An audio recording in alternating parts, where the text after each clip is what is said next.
好，来乡亲啊，继续来看这件这个政府的好意，是不是让不少的人士出卡手偷索去？这个高雄市是来开办青年创业贷款，上最会当贷到200万，但是办贷款的手续还个杂，无好办，结果出现这款代办公司咯，讲会当帮你办，而且保证一定办到着，但是代办费要15%。若是以200万来计算，就要抽30万，实在真过分。高雄市长陈其迈知影了后，原来真生气，讲一定要查明真相。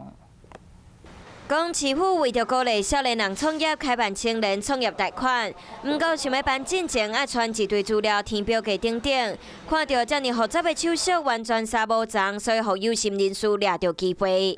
非常的痛心，怎么会有这种类似像黄牛的这种概念呢？说的20万来说好了，给3成是30%呢，不是3%呢？对啊，是直接抽6万走了呢。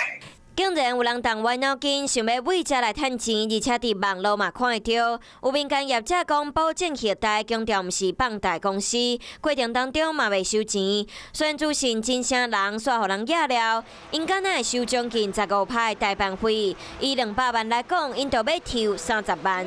都会有专人专案来做协助。